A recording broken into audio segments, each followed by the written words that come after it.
is it's going to give your team the biggest why ever to do all the things that we're asking them to do. And, the days when you're just like, ugh, everybody has a day, your energy is low, you're not feeling your best, whatever that is. It won't matter if your why is so big. And the only way your why gets that big is you so believe in what you do and you've seen the results of it that you just don't, it's almost confusing as to why someone wouldn't do it.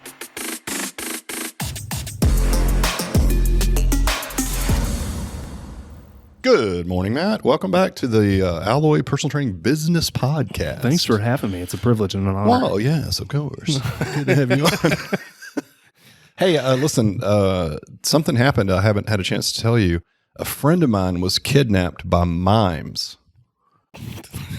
Yeah? They did unspeakable things to him. Oh, damn. Mine's never going to... I got nothing on this one. All right. When does a dad joke become a dad joke? I don't know. When it becomes apparent. Oh, I like that. That was trash. Not bad. That's trash. I mean, that's weak sauce, but whatever. I think we need to switch it up, man. Like, I think we need a new starter. I think we should do cool animal facts. Hey, throw some suggestions out if you guys have them, but let's not let Matt's inability to tell a good dad joke, derail the whole plan of 2022, which was dad jokes. It's one of our core values is fun. Humor with a little crazy. And so as you can tell from the probably first 3 minutes of every podcast, we definitely adhere to our core values. Would you agree? Yeah. I got another good one. You want to go? Give you another one? Yeah. I'll let you do a do-over because that wasn't that great. Shoot. What does Yoda do when he sees himself in 4K? What does Yoda do when he sees himself in 4K? HDMI. God, that's the worst Yoda ever. It almost caused you a coughing fit. It did. With your long COVID, whatever the hell you got. I got the black lung, Pop. You do. So anyway, if you guys are watching, I've got this kick-ass Rock On trophy for anybody that reaches full capacity and holds it for 3 months or more. And we've got a couple of these we got to be sending out pretty soon. So props to those that are going to get them. Baby, let's go. Let's go. So today we're going to talk about, speaking of filling up your gym, today we're going to talk about success stories, why they're important. We can even talk a little bit about the how-tos, like how we go about building them, how to keep them consistent. But I think more important is like, why do them, right? So let's start with that. So Matt, let's start through the lens of selling personal training memberships to consumers that live in our market. Why is a success story important for that? Why is it important for that? It's automatically, validates that what we have out there is a good product and it works, right? Yep. It's social proof, right? Social proof. Yeah. And think about how many fat loss, weight loss, fitness related services, nutrition use before and afters. That's an example of that. Those are very compelling and very powerful. We like them because you've said to me, Matt, people come here for the goal, which is typically weight loss, but they stay long-term for community and for lifestyle improvements. Yeah. Our brand promise to our consumer, you guys, is looking good, feeling great, and living life to the fullest. And I think when you look at that, the looking good is the reason they come to us, typically. Maybe they have some pain or what have you. And there's some other things that are discussed, don't get me wrong, but the overwhelming number one thing is looking good. Then it becomes about feeling great, which is moving better. And that usually comes out in the starting point session because we do a good job of peeling the onion and getting down to really what they want. Yep. And then ultimately living life to the fullest becomes about what does the fitness allow them to do outside the gym? Yeah. Hiking, keeping up with kids, golfing, everything that our customers want to do. Pickleball, you name it, right? So through the lens of the consumer, it allows us to point towards someone who probably had a very similar goal. So we open our gyms. We've had 30 years in business. We have thousands of success stories piled up here and there, and we've picked the ones that we thought told the most common stories for the consumers that we have. A success wall is a part of our design features in our gyms, and we open with a dozen or so really good success stories that represent the usual goal set of most of our clients that come in, so that if a franchisee, as an example, is showing someone around and their goal is to perhaps work around their get back pain and hopefully that will get better while also losing some weight, we can actually walk over, because that's such a common theme with a sitting centric society that's between the ages of 45 and 65. we can walk them over to the board, point and say, here's Julie. She had the same thing that you had. Read this. And it's not us selling them on it. It's someone else's story, right? Mm-hmm. And you can feature those. We've done those in video format and everything else. And that's why I think social proof has been used by literally everyone. I mean, even if you're buying a product, like sometimes you go to Amazon and you're looking at a product and a consumer will have been nice enough to show you how to use the product, right? Yeah. And you always watch that because you want to know, like, what's my experience with interacting with this thing going to be? And when you read the success stories, it's a very similar strategy where like, oh, all the coaches are great. They look out for my injuries. I mean, they're speaking to like, what does it feel like to consume or to be part of this service, not just like the outcome. And so that then people can start to think about, okay, what's it like if I'm buying a product or service, not just what's it going to be like to have the thing, but like, what is it like to interact with it? Like I like outdoor gear. And so I was looking at like a new like hiking backpack because I'm planning on doing some bigger hikes this year. Now the dog's a bit older and it's like, all right, I like to do that. Andrea and I love that. So it's like, all right, we're going to drive up to the mountains and we're going to hike. So I'm looking at this backpack. Well, it's cool to see like they have a video on there and it's a guy like setting it up for his size. Because one of the concerns is I have a strange build. I have a really long torso. So I could be like 6'6" when I'm seated, right? And so it's like, is this backpack going to be long enough to fit my, don't even go there. If I could be long enough to fit my torso.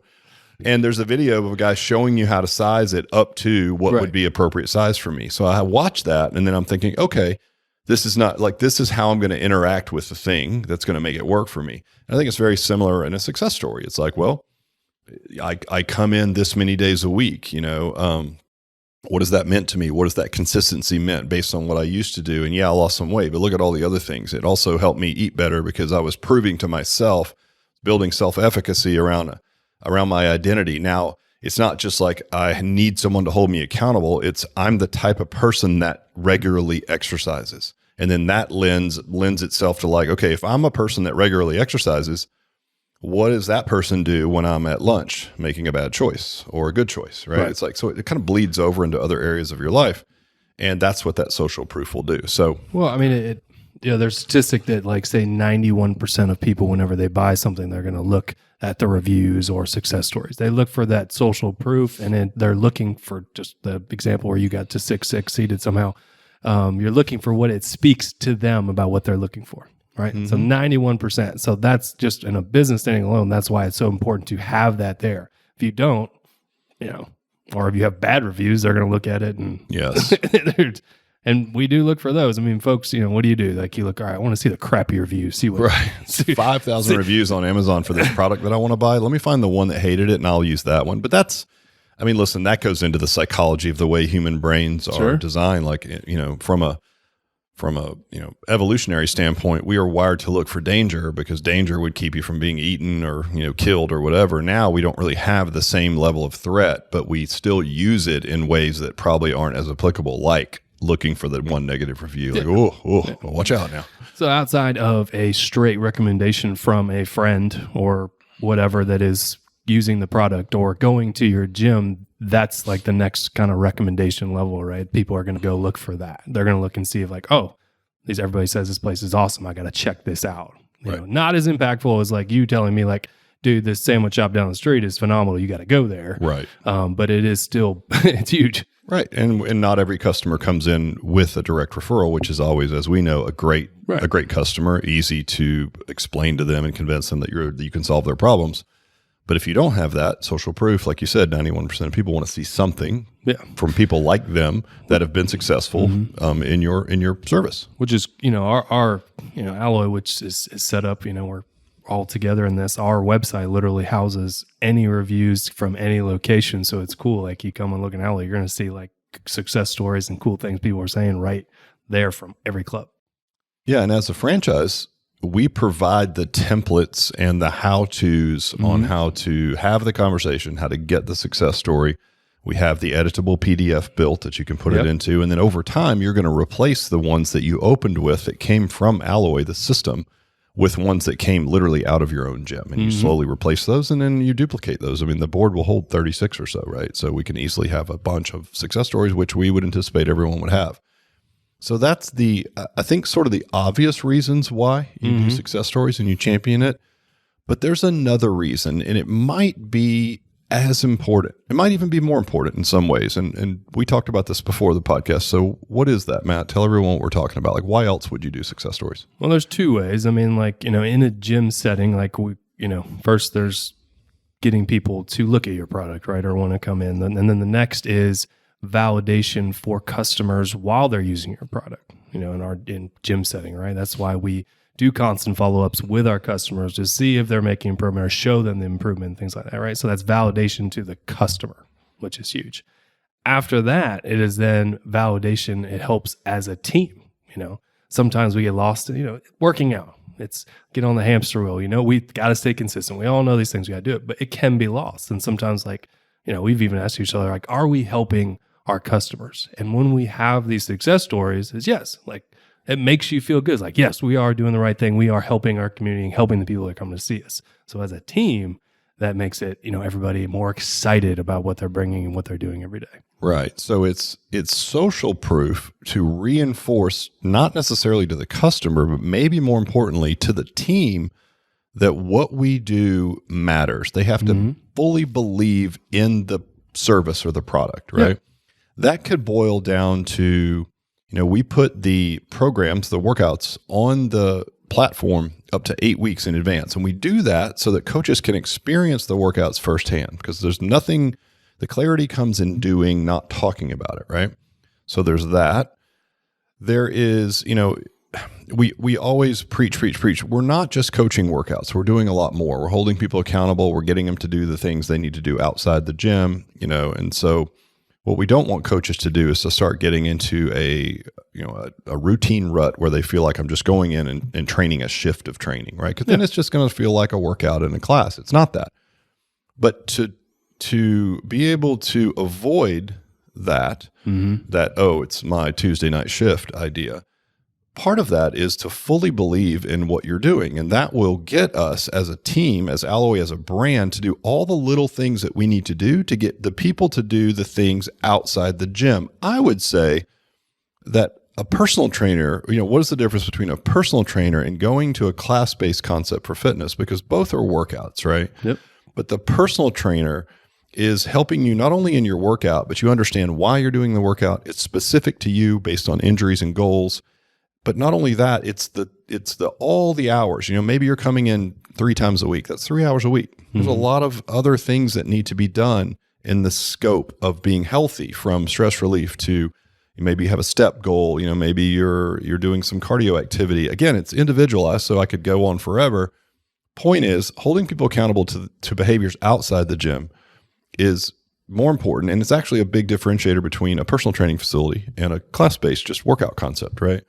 And so for us to brand wide, to have every coach, whether they're part-time, full-time, operators, owners, everybody to fully believe in what they do, that social proof, right, is really important. And, if we're having team meetings, so I guess the next step would be, how does this manifest itself? Like, how do you champion that to your team? Well, first of all, make a big deal out of it, right? Like if you're the investor or you're the director of your club, make sure that all of your coaches know when a client has been successful. So when we run team meetings, we give the framework for that. One of the things we do is client successes, because we want everyone to hear someone say, if I'm the trainer that trains Tuesday, Thursday evenings, maybe no one else is around those customers. And I don't know that client that comes Tuesday, Thursday evening as well, but they're seeing good results. And so if that coach is able to reinforce to themselves and to the rest of the team, hey, I want to throw props out to Matt, because when he came in, he was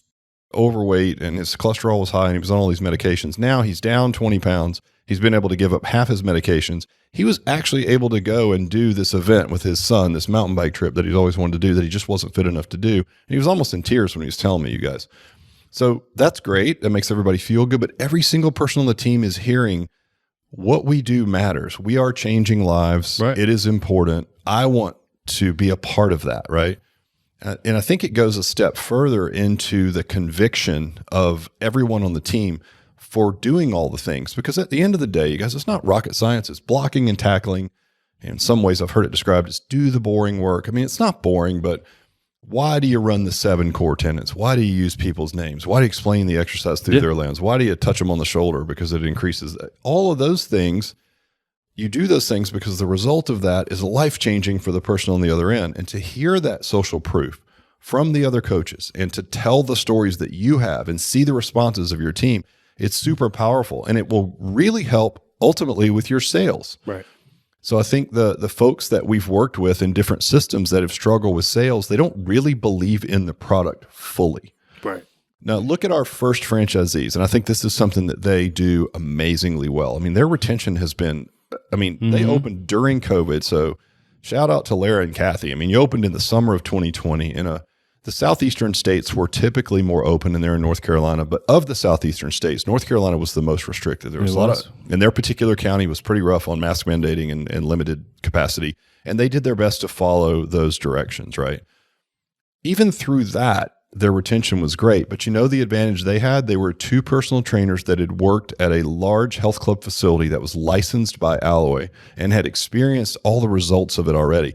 Kathy had actually been a customer there, had experienced the results of Alloy, then became a coach there and was able to, because she had so much passion for what it had done for her personally, she then became a coach and could impart that knowledge onto her clients. Right. So when those 2 moved over and opened an Alloy, their passion and conviction around the programs and the systems and what the results would be, it was unmatched, honestly. And that was their secret sauce, and it still is today. That's why their retention is so good, because they're so passionate, and they're passionate because they've seen the results of what they do. And they believe it, right?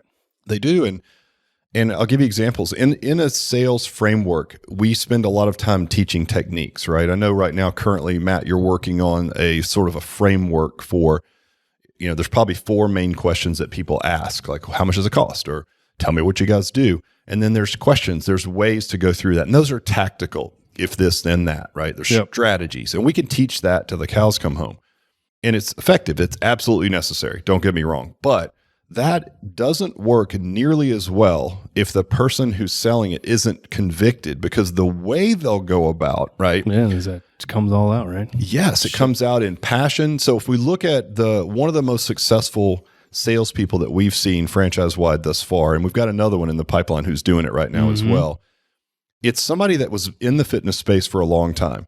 And, his name's Rami. I've talked about him a million times. Actually, I'm going to have him on, I think, next week to talk about how he was so strong in pre-sales, because his closing percentage was outlandishly good. Yep. Now, if we listen to his sales calls, does he follow our scripts verbatim? I mean, he does. He does the main things right, but it's not perfect. Nobody's perfect, right? But what he does overwhelmingly well is he's so convicted and convincing that he can help you, that you can't help but buy into it, right? Yeah. Even if his techniques are like off a little bit at times, who cares? The guy is so convincing. He's so passionate about helping people. And how does that manifest itself? Yeah, they want to sign up. They want to be a part of it. Right? Yeah, it's like, okay, this guy is on fire to help me. Right. He so strongly believes in what we're doing. I believe him, right? Yep. And that's it. I mean, that social proof and all that, it's all about trust. And you build trust through, yes, social proof, but you also build trust with passion and conviction. Right. And if I give you a 4-step framework to a sales algorithm, if they ask this, we go here. And if we ask this and we get this answer, we go there.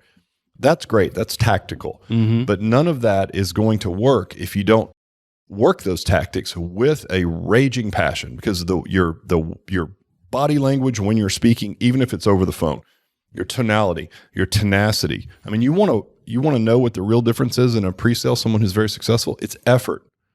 And I tell a story about Rami. We've got another franchisee that we've brought on recently. And one of the guys that's in the investment group lives near the gym that Rami's running. And he said, I reached out to the gym. I need it for myself. And I'm like, great, because I want our investors and everybody to participate in it, to feel it. Like, what is it? Oh my, this is amazing, right? And then they're excited about it. So he had said, I reached out to your Dunwoody club, and there's a guy who called me back, and he's like, I'm not sure, Rami. I'm like, yeah, Rami. He's like, yeah, Rami. He's like, oh, great guy. He said, yeah, he texted me like 10 times. He called me like 5 times. And, he was smiling as he said it. And so then I said, because I wanted to reaffirm what we already knew, I said, well, were you offended by that? Was he, and I'm air quoting, was he bothering you, right? 'Cause Right. that's what you kind of hear from the weak sauce salespeople. Oh, I don't want to bother them, right? Right. They send one text and don't get what they want back, and they're like, they didn't want to work out here. I'm like, that's not it. So I asked him, did it bother you? He said, absolutely not. I need it. Like, I need that from him. And he's so excited, and he always restates my goals to me and how much he can help me. He's like, this guy's great. Like, where'd you find him? You know, he's amazing, right? I'm like, well, he's the owner of the place, but with a partner. But that comes from the social proof that he's seen by being in the industry. He knows good and bad systems. He knows good and bad programming and results of that. Fully believes in what we do, and that oozes out of him every pore. And outside of just pre-sale, he's like that all the time. So, not look at regular sales. Let's just talk about like regular day in the life of a trainer. We're always selling, whatever you want to call it or not. You're selling. People are going to have ups and downs. You have to ooze that passion. It's always coming out. It's relentless that I'm going to help you. I'm going to help you. This is what you need to do. This works, right? Right. And he does that all the time. Right. I mean, why was that's Kathy and Lair? That's why people stay, right? They do it every day. They believe it. They live it. Yep. They fully buy into it. Yep. They know the benefits of it. There's no doubting and like, I'm not really sure. It's like, no, all in, because they know what the results produce. Right. But that comes from social proof, right? So success stories, while great for sales from a consumer perspective, maybe even more important to the team to increase their conviction so that they don't just run the play, but it's how they run the play. It's how they speak to people. It's the passion that's behind it. I mean, listen, everything is easier with some passion, right? So frameworks and all that, it's not going to matter if you don't really believe it, because people feel that. I mean, we're pretty intuitive that way as humans. And so that's really the key. So I would say success stories, really important for selling consumers. But more important even that your team understands the results of the work that they're doing so that they'll keep going, working hard, convincing people like, hey, I'm going to take the summer off. It's like, okay, but Jimmy, what about your bad knee and all the weight loss goals that you had? Like, why would you stop now? You've started you're feeling better, right? You've done this. You know what you need to do. That then leads to things like, okay, so you're going to, say you're in Scottsdale and you're a reverse snowbirder, so you're going to go somewhere cooler in the summer. That's like their winter. It's like, well, are you just going to quit? Why don't we give you workouts to do on your own through the app? I'll hold you accountable, right? That does two things. That keeps the customer engaged and it keeps revenue coming in for the gym. And that's a win-win all the way around, right? It's like the whole business is a win-win in that respect. Right. But that won't happen if you don't have a raging passion to help that person in front of you. And every single person in a personal training brand is a different person. But you got to love everybody enough as a business owner to go all in. And so the success stories are just continues to double down on the reinforcement of the importance of what we do. Yeah. And it's going to manifest itself everywhere in your business. Yeah. And it's and we've seen it all over the place where some, folks, remember when licensing, whatever, that if it's not at the forefront, you're not talking about it, it kind of loses a little bit of luster. So as an owner, like I'm sit down with Rami, I'm sure he's telling his team all about successes, asking about the successes. Every meeting, it's happening all the time, and that keeps that juice. Not only does that keep the clients excited because the coaches are excited, but they're both staying now.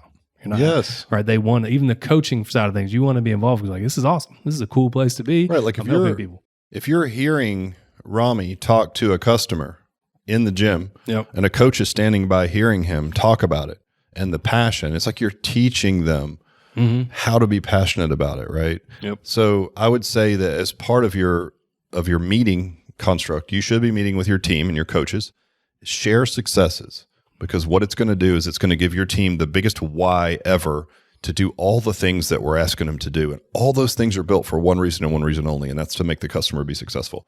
But you're going to go about it much better, much more convicted, consistent. The days when you're just like, everybody has a day, your energy's low, you're not feeling your best, whatever that is. It won't matter if your why is so big. And the only way your why gets that big is you so believe in what you do and you've seen the results of it that you just don't, it's almost confusing as to why someone wouldn't do it. Like, I've heard Rami talk to people and he's kind of this overly passionate guy about anything that he's into anyway. Sure. So maybe that's a good lens for like, hey, are you bringing this person on that's like, can they convince me to buy anything because they're so excited about it? And by the way, if I do, heaven forbid he really pushes me to change my life for the better, and a year later I'm thanking him, right? That's care to me. Like that means he cares enough to do it. He's got a passion for it. Yeah, he's competitive and all that, and he wants to win, and he wants to have a certain closing percentage. But the only reason he does all that is because he knows what the back end result is, right? So I think it's something that as an investor, an owner, or a gym owner, if you're not in the Alloy system, I mean, I feel bad for you if you're not, but if you're not, I get it. But if you're not, you should consistently be reminding your team. And we always joke about like, what's a CEO, chief reminding officer, right? It's like kind of your role as a franchise business coach and running the corporate gyms. It's like constant reminding, but that reminding has to be through the lens of what we do well, not do it for me, right? Do it because A, it's the right thing to do. Right. But B, look what we're doing. You're changing lives. Like, didn't you want to, this is why you became a trainer, by the way, right? So these 7 core tenets, going to help you change more lives. You're going to get more success stories. You're actually doing something meaningful in the world. So anyway, I hope that makes sense. I just don't think we often talk about success stories. We always talk about it through the lens of like the consumer buyer and the sales and all that, but not necessarily the conviction of your team and the relentless pursuit of doing things well because of that. And I think it's super powerful. And I think it's probably under talked about, I guess. For sure. Love it. Anything else to add? No, it was awesome. Hey, Matt, rock on. I'm holding up our new trophy, by the way. Matt's rocking on. Thanks, man. I appreciate the insight on that. And I hope that helps everybody understand success stories go beyond just selling to the consumer. It really goes to, it's more important even for your team, and it will manifest itself in better service, more sales. So I hope that helps everybody, and we will catch you next time. Thanks for having me on the show. Peace.